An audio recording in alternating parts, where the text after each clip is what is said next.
Speaking of curing the throat, what was Hawk Tua like? Is she cool? She seems fun. She's blown up, huh? Oh, she's blown. Honestly, like I knew everyone was gonna make fun of me like for having her on, but I was like, dude, there is something to be said for spitting on a penis. She's got it. Like relentless.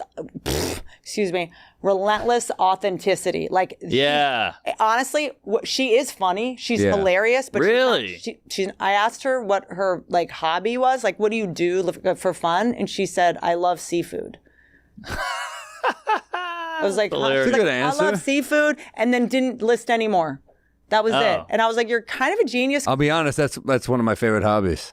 Like, I love seafood. Dude, she's not, because like even people that are like, I'm just being authentic right now, and they will say like a rehearsed thing, you know, on Instagram or TikTok or whatever. She's so grateful to be successful. She was working in a spring factory when this happened with her grandmother. And also something that's so refreshing about her is that like this whole thing where all white women are like traumatized, and it's like so hard for them to like get through the day, and they're so fragile and delicate. But also we should be equals in president. But also we like can't get through the day, especially if you like look at me weird and I need to work from home and like, you know, and I need a mental health day. She lives with her grandmother, and I was like, oh, well, what does your mom think of all this? She's like, my mom's a crackhead. Wow. Like, I don't talk to her. And I was like, oh, well, is that hard for you at all? She's like, no, I'm a crack baby. It made me funny. I live with my grandmother. And like next. And it wasn't like a white woman just going on. I was like, I love that. I was like, that's a great point. This is real trauma. Yes. And she's fine. Yes. And instead of hearing someone blow me about their fake trauma, because they're triggered by like someone saying Merry Christmas in the office or whatever bullshit. Sing it, so, sister. Like, there was something just so, also like,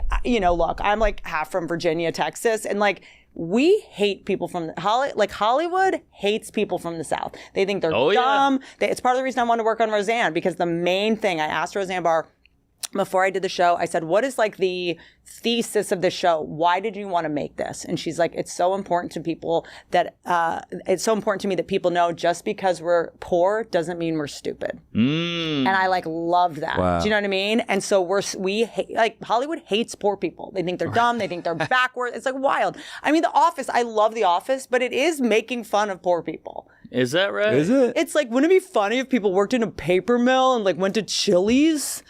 Like that's. I don't know if that's the point. But it's a hit. Office, I mean, it's so relatable. It's a bunch of rich people from Harvard going like these idiots that work in a paper mill. Do you know what I mean? It's kind of like. But then you could say the same of The Simpsons, because they're Harvard writers. But are they making fun of Homer? Well, they're anime. Yeah, I mean, yes, I think it's just like the idea of like everyone that works in a middle America. I don't know. It's just that always kind of felt like that to me. Right. It felt a little bit like that to me. Like they go to Chili's. Like you just picture the writers' room being like, they should go to Chili's. Like that's hilarious. You're like, some people go to Chili's. Like, that's true. That's where they eat dinner. Yeah, like, most of America. You know, what if he has a PT Cruiser? Like, what a loser. You know what I mean? Well, I mean, look at Nate Bargatze, Theo. These guys really resonate, you know, because of shit like that. And that's most of the people. You go on the road and people just want to hear jokes. If you're like, I have anxiety, people in Kalamazoo are like, shut the fuck up. Or tell me a great anxiety joke. Yeah. Don't just fucking tell me your problems. Yeah. I didn't come here to forget my problems by just listening to your problems. You have anxiety. I don't have health insurance. Right. Or You know what I'm teeth. saying? Yeah, I just lost my arm in a tractor accident. You know? Yes. So it's like she's most people. Do you know what I mean? right. And so I think it also was just like it came to this for people to like this whole thing of like representation on screen. We need like a half Indian trans Thai.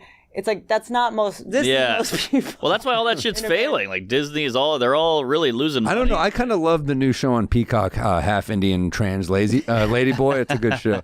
Sorry, I couldn't even get that out. I'm a little fucking out of it. Did you? I should have eaten before this. Yeah. She's just like a why not? And I also found something fascinating about the fact that she just like didn't ask for this. Yeah, she was that's like true. Going out drinking, and there's something wild. Although, how great would that be if this was somehow a plant?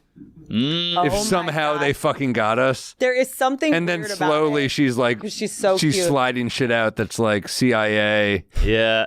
it's too natural. Hawk Tua, like you couldn't come up with. You know who's mad about it is the guy who filmed it. He's like, wait, can I get some love? And everybody's like, shut up, nah, dude. The guy that filled it, this mother, he made so much money. He did? Okay. Off of her. Started making merch. She DM'd and she was like, hey, can you take this down? Like, I have a job. Like, he got so big off of it. And she was drunk during it. So it's like, you're not allowed to like have sex with a girl while she's drunk, but you can like make her famous without her consent. Like, finally, a Girls Got Wild positive story. oh, yeah, that's totally. She didn't show her tits. She just talked about how she sucked dick, and now she's the number 4 podcast on all of iTunes. You're this famous for doing that. Like, people see me in the airport. They're like, tell me a joke. What do you say when you see her? Like, yeah, like, how does that work? Like, what do you get out of her? There's a grandma and her granddaughter like, Hawk Tua. Yeah. It's her. She's the Hawk Tua. We always had this, though. I'm kind of obsessed when something like this happens. We're like, this isn't the first time this has happened. Like, remember Ken Bone?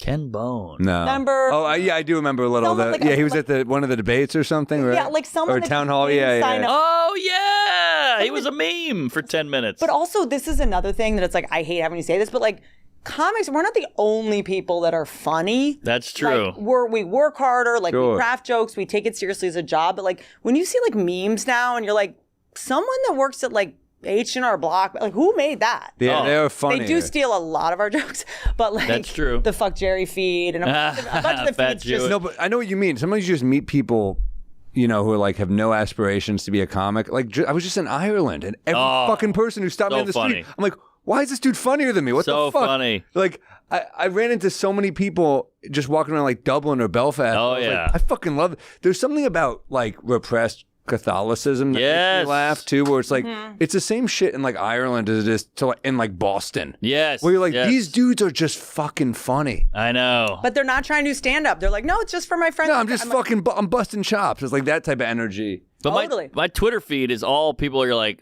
all the comedians are like, we gotta stop racism, but then all the randos are like just zinging about. You hear the one about this Mexican? Yeah, they're great. Nailed it. Because that's also my thing when someone's like, you can't make that joke. I'm like, comedy is for people whose lives are hard and they need a break and they need a coping mechanism. Right. Yeah, this wasn't for you. Congratulations. Comedy's for everybody. Comedy's I for know, but everybody. I mean, it's like, I'm so glad that your life is going so well that your biggest problem today is Yes, the joke exactly. I tweeted. I like, know, that's I know. I'm so happy for you. Agreed. This isn't for you.